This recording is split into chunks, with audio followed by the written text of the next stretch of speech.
বাংলাদেশ এবার নামছে মাইটি অজিদের white wash করার মিশন নিয়ে। এই ম্যাচেও শক্তিশালী একাদশ নিয়ে মাঠে নামবেন টাইগাররা। তবে সিরিজ জয়ের পর বড় দলগুলোর মতোই বিশ্রাম ভাবনায় আছেন একাধিক ক্রিকেটার।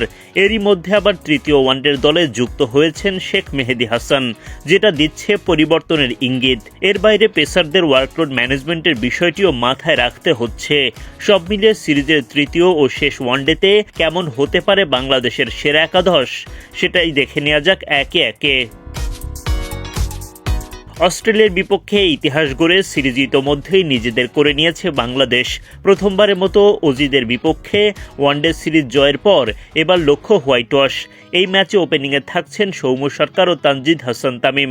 দ্বিতীয় ওয়ানডেতে সৌম্য 42 রানের গুরুত্বপূর্ণ ইনিংস খেলেছেন, যা বাংলাদেশের রান তাড়ার ভিত গড়ে দেয়।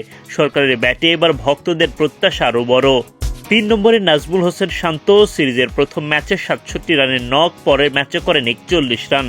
শান্ত ব্যাট হাতে ধারাবাহিকতা ধরে রাখলে বাংলাদেশ এগিয়ে যাবে দারুণভাবে। 4 নম্বরে থাকবেন লিটন দাস।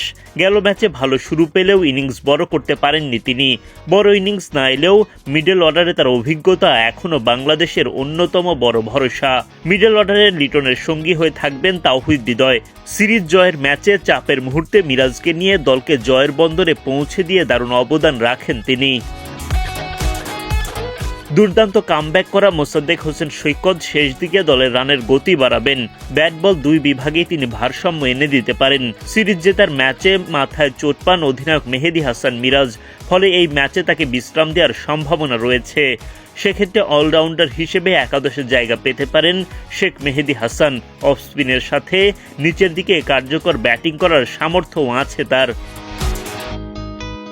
স্পিন আক্রমণে ফিরতে পারেন রিশাদ হোসেন। অস্ট্রেলিয়ান ব্যাটারদের বিপক্ষে তার লেগ স্পিন বড় ভরসা হতে পারে। পেস বিভাগে কোনো পরিবর্তনের প্রয়োজন হয়তো আপাতত নেই, তবে নাহিদ রানাকে বিশ্রাম দেওয়া হতে পারে ওয়ার্কলোড ম্যানেজমেন্টের অংশ হিসেবে। সেক্ষেত্রে মুস্তাফিজুর রহমান, তাসকিন আহমেদের সঙ্গী হতে পারেন শরীফুল ইসলাম।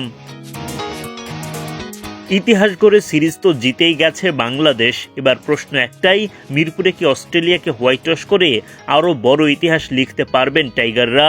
সেই উত্তর পাওয়া যাবে রবিবারে বেলা 11টা থেকে শুরু মাঠের জমজমাট লড়াই।